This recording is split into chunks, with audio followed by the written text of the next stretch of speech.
El siguiente segmento tiene contenido o opinión. La entrevista en A Primera Hora. Analizamos los hechos del momento junto a sus protagonistas. Muy bien, 7:43 en la mañana, no lo olviden, estamos con nuestra señal abierta de Majestad Radio, Pichincha, Esmeraldas y Manabí.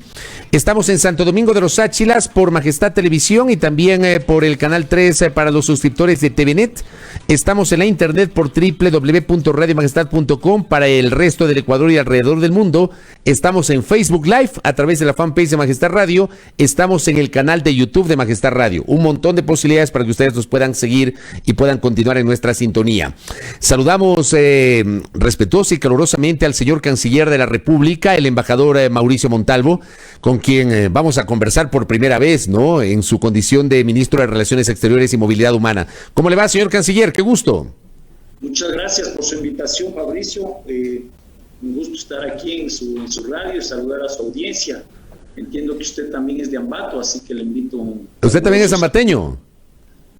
Montalvo. Ah, mire usted, Montalvo, usted y yo Vela, dos ambateños. Eso, de los Juanes. Usted creo que es hincha del técnico universitario. Sí, a mí me gustaba el técnico, así es.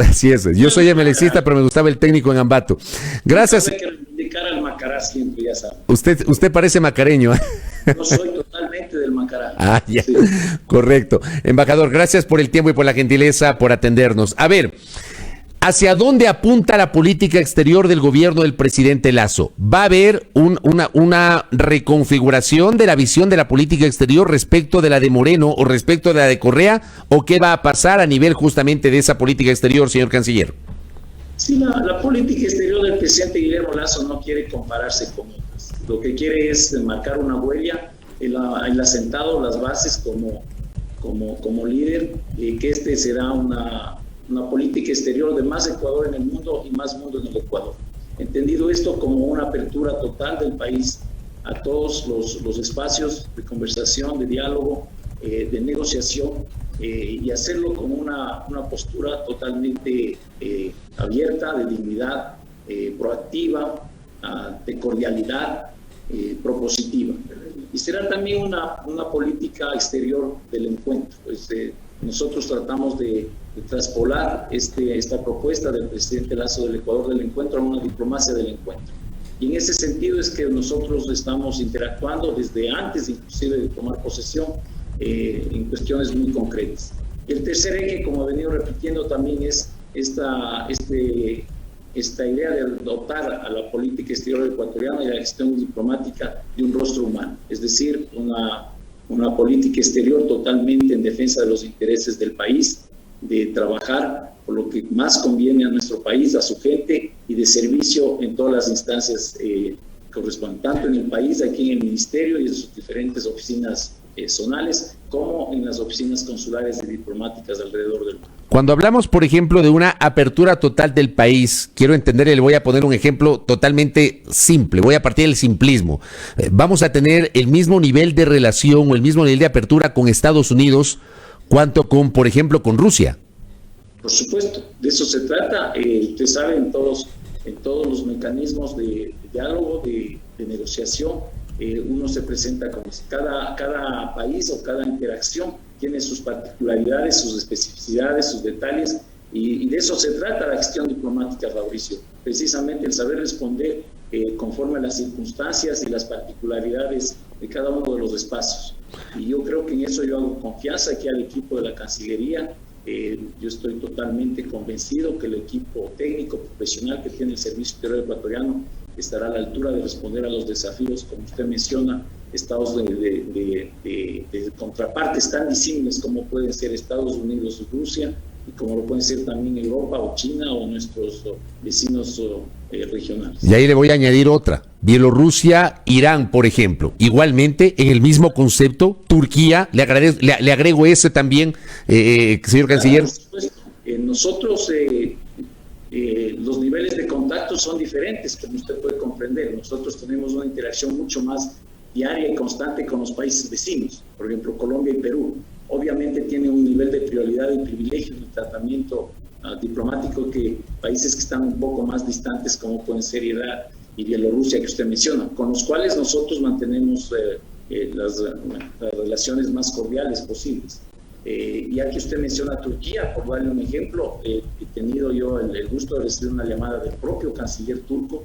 Hemos tenido una conversación larga hace 2 días, en el cual hicimos un repaso de manera virtual de lo que está en la agenda entre los 2 países, simplemente por mencionar un ejemplo donde podemos trabajar conjuntamente, tanto a nivel bilateral cuanto en la interacción multilateral en los distintos foros internacionales. Canciller Montalvo, ¿va Ecuador a seguir siendo parte del Grupo de Lima?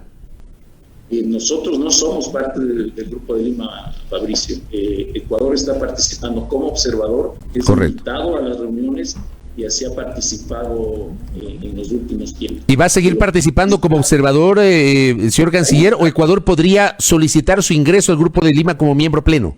No creo que lo vaya a hacer, soy sincero, Fabricio. El rol que tenemos ahí como observador invitado por el momento está, me parece, al menos esa es mi opinión personal, la adecuada.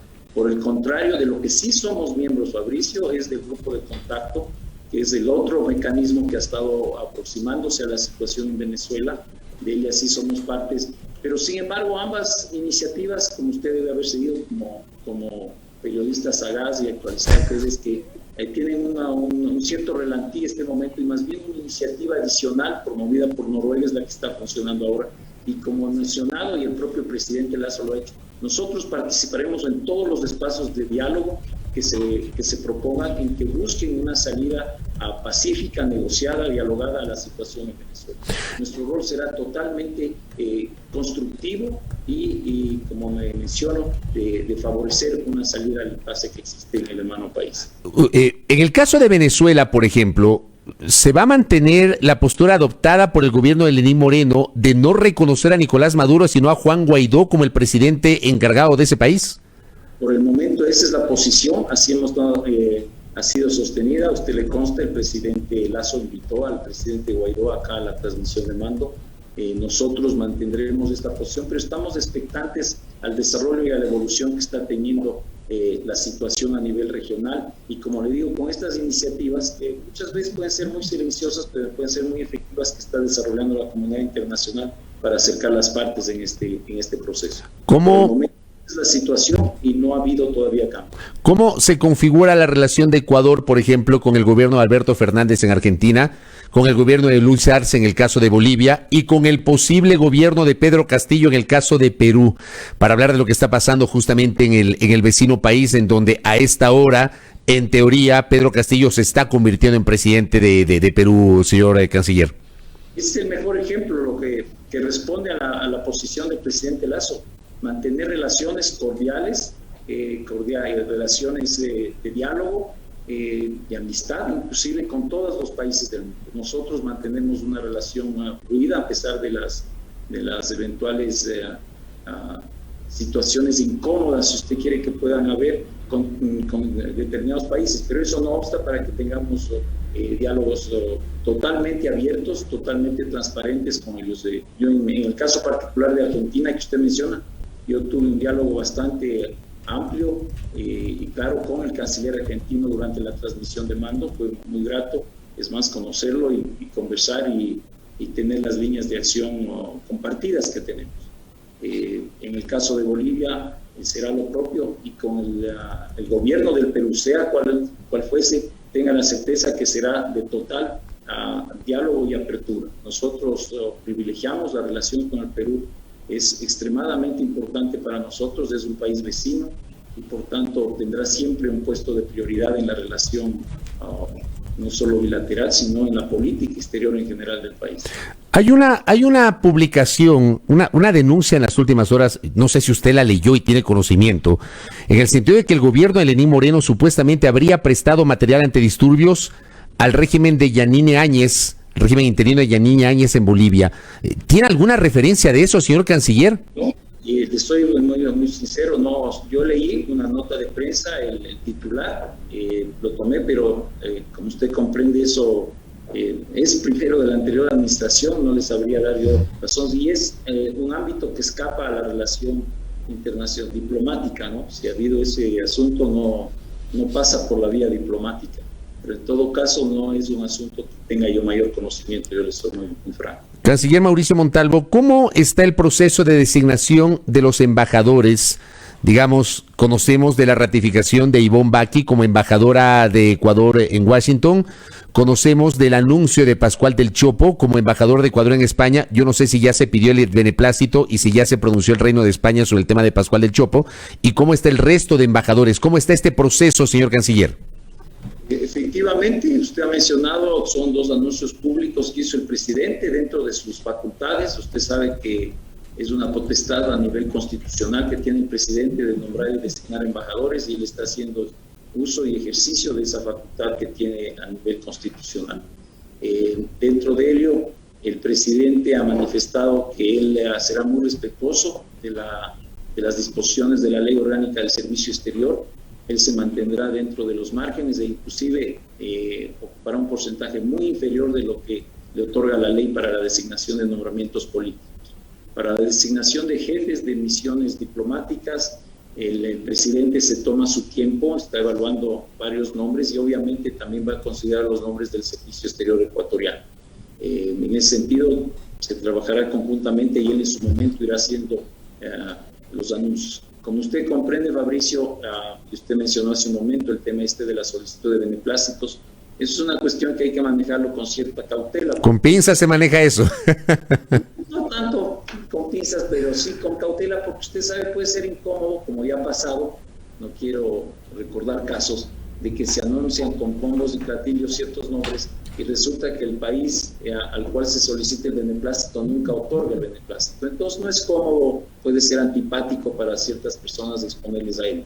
Así que es mejor esperar, seguir los cauces diplomáticos, los ritmos que esto tiene, y una vez que se vayan dando los beneplácitos de estilo a las respectivas nominaciones que haga el presidente Lasso, se irá anunciando. Pero tenga la certeza de que él está haciendo una evaluación y un examen prolijo respecto a los nombres, tanto de las consideraciones personales que él tenga y de los nombres de los miembros del Servicio Exterior ecuatoriano de carrera que serán acreditados a las distintas embajadas. Pero en el caso de Pascual del Chopo, digamos, yo entiendo obviamente la parte protocolaria de los beneplácitos, pero en este caso todavía no hay un pronunciamiento del Reino de España. Bueno, yo pensé haberle respondido ya un poco. Lo que puedo decir es que ha sido presentado el beneplácito, eso fue presentado oportunamente y espero, ese ya es una cuestión de tiempo, Fabricio. Correcto, me queda claro, eso mismo quería escuchar. A ver, señor... La solicitud de beneplácito está presentada. Ya, correcto, me queda claro eso. La semana anterior, y le agradezco a la Cancillería por la invitación, al embajador Eduardo Durán Cousin, a Natalia Delega, a Carla Bonilla, que tuvieron la gentileza de invitarme justamente al diálogo que mantuvimos algunos periodistas con usted la semana anterior sin cámaras, donde conocimos algunos detalles y conversamos sobre algunos temas asociados a la gestión de la Cancillería. Y obviamente, esto ya fue público el fin de semana. Una de las principales preocupaciones que me surgió fue el tema de la visa Schengen. O sea, cuando le escuché a usted anunciar las dificultades y bajar las expectativas del tema de la eliminación del visado Schengen, lo primero que se me vino a la mente es que anteriormente el gobierno del presidente Moreno levantó altísimas expectativas sobre la posibilidad de una eliminación del visado Schengen. Yo le pregunto a usted, señor canciller, la posibilidad de que se elimine el visado Schengen para que los ecuatorianos podamos ingresar a los países de la Unión Europea, ¿es una posibilidad que prácticamente se ha diluido o todavía está ahí alguna posibilidad, canciller? Claro, la posibilidad, así como manifesté, además no son expresiones mías, yo creo que hay que ser muy francos, Fabricio, y transparente. Yo transmití lo que, como representante de la diplomacia ecuatoriana, el primer encuentro que tuve con él, como es mi deber, como usted puede comprender, fue plantear el tema Schengen. Y la reacción del embajador también muy clara fue, mire, es una pena, y le repito nuevamente, es una pena que el Ecuador no haya accedido al acuerdo multipartes con la Unión Europea oportunamente junto con sus vecinos como Perú y Colombia, porque ya hubiese tenido la extensión Schengen, como ocurrió con esos dos países. El momento en que accedió Ecuador al acuerdo multipartes ya era un timing distinto en la zona europea respecto a su política migratoria y por eso es que no se ha podido acceder. Y luego las circunstancias geopolíticas que son de público conocimiento, sobre todo la crisis en Siria, la migración masiva desde África y sobre el norte del Magreb hacia Europa, es muy grande, lo cual ha cerrado aún más a los esquemas migratorios europeos, y a lo cual en el último año se sumó el tema COVID, que también ha puesto más reservas aún a la apertura migratoria europea. Pero esas son circunstancias que rebasan al caso ecuatoriano, Fabricio, y eso es lo que también el embajador europeo me ha dicho. No es que tenga que ver el caso, no es que porque sea Ecuador es que no se está abriendo esto, sino que las circunstancias geopolíticas y la política migratoria a nivel europeo es distinta. Con el añadido, que esto también es muy importante decir, que la decisión respecto a las excepciones en el espacio Schengen no corresponden a los países de manera individual, sino que es tomada por la autoridad supranacional en Bruselas, en la Comisión Europea, en donde hay también sus mecanismos y procedimientos particulares. Es decir, nosotros tenemos que ajustarnos a lo que las autoridades europeas vayan a adoptar. Pero insisto, no es por tratarse de Ecuador, sino al contexto general global de cómo maneja Europa la política migratoria actualmente. Y en este contexto, entonces, permítame insistirle, las posibilidades hoy son casi inexistentes, son mínimas. ¿Cómo le ve usted de este diálogo que mantuvo justamente con el embajador europeo? Claro, un porcentaje, por decirlo así, pero es un asunto que está planteado y el deber nuestro es el plantear que en todas las instancias lo haremos ante la contraparte europea esta situación. ¿Cuándo pueda darse? A juzgar por las afirmaciones que me compartió el embajador europeo, no son próximas, eso yo creo que está claro, pero tampoco creo que hay que decir que están cerradas. Correcto. Embajador, Alianza del Pacífico, hay una línea clara, la anunció el presidente Lasso el día de su posesión, el 24 de mayo. Tuve la oportunidad hace par de semanas de conversar justamente con el ministro de Comercio Exterior, Julio José Prado, que también me ratificó el horizonte de Ecuador de ingresar a la Alianza del Pacífico. Primero hay que suscribir un acuerdo comercial con México. Aparentemente hasta diciembre ya habría la suscripción de ese acuerdo y se espera que hasta mediados del próximo año ingrese Ecuador como socio de pleno derecho a la Alianza del Pacífico. ¿Cómo está este proceso? Primero con México y luego con los otros países de la Alianza del Pacífico, señor canciller. Primero yo quisiera reiterar, ya que mencionó a mi colega y buen amigo José Julio Prado, que nosotros estamos trabajando conjuntamente. Este es un equipo el que está trabajando en el tema comercial, no solo en el caso de la Alianza del Pacífico o del acuerdo bilateral con México, sino en todos los espacios. Y eso es muy grato mencionar que aquí nosotros remamos para un solo sentido. Estamos trabajando como equipo, tenemos equipos complementarios, tanto acá de Relaciones Exteriores como los de Comercio Exterior, y eso es muy grato, Fabricio, decir que tenemos un frente sólido y estamos trabajando todos armónica y conjuntamente. Luego, como ya le ha dicho José Julio, el paso con México está avanzando. Eso es una prioridad que ha sido sentada por el presidente Lasso. Nosotros estamos actuando en ello. Esta semana mismo tuvimos una reunión intensa con José Julio y su equipo. Afinamos detalles, estrategias, revisamos los puntos pendientes, los irritantes. Me comparto este término, yo que aprendí en la reunión, que hay puntos irritantes en la negociación. Son las líneas rojas. No sé si rojas, pero me gustó el término. Irritantes. Tenemos que ir superando los irritantes. Los técnicos me enseñaron ese término, así que le dejo ese tip a usted como periodista. Y luego también, por ejemplo, para que vea que atacamos todos los frentes, tuvimos reunión de trabajo con la embajadora de México aquí, una larga conversación en la que revisamos toda la agenda bilateral con la embajadora, muy amiga de Ecuador, por cierto, y obviamente el tema de la Alianza del Pacífico estuvo sentado. Revisamos la llamada que me hizo el canciller Ebrard de México, en la cual, como le digo, prácticamente el punto esencial de su llamada fue, más allá del saludo protocolar, fue reiterar el apoyo incondicional de México para que Ecuador ingrese a la Alianza del Pacífico, lo cual pasa, como usted puede comprender, que se llegue primero a un acuerdo con ellos, que es el paso que está pendiente. Y luego indicarle que recibí una visita, una invitación para una reunión en el marco de la CELAC, que va a haber en México en el mes de julio, y probablemente nosotros asistiremos allá, y será ocasión para afinar ya personalmente, ya ojalá tengamos una base ya sustantiva en los temas, en estos irritantes, como le digo, y podamos afianzar algo muy sólido. Solamente para indicarle cómo el tema específico de la Alianza del Pacífico y del acuerdo con México está claramente en la prioridad de la agenda internacional del Ecuador. ¿Podemos conocer algunos de esos puntos irritantes, señor canciller? Yo le dejaría más a los técnicos a la parte comercial. Sí, para no pecar de poco diplomático. Sí. Oiga, le voy a trasladar, señor canciller, un mensaje, un comentario de un oyente que nos escucha desde los Países Bajos. Me dice, por ejemplo, el gobierno de Correa cerró la embajada en La Haya por reciprocidad. Luego el gobierno de Moreno la abrió y se pasaron promocionando el neerlandés, dice, o sea, el idioma de allá. Y pregunta, ¿cuál es la política en embajadas como las de aquí, más allá del tema comercial? Pregunta una ecuatoriana que reside en Países Bajos, señor canciller. No, muy importante. Holanda, o los Países Bajos, es un país estratégico para el Ecuador.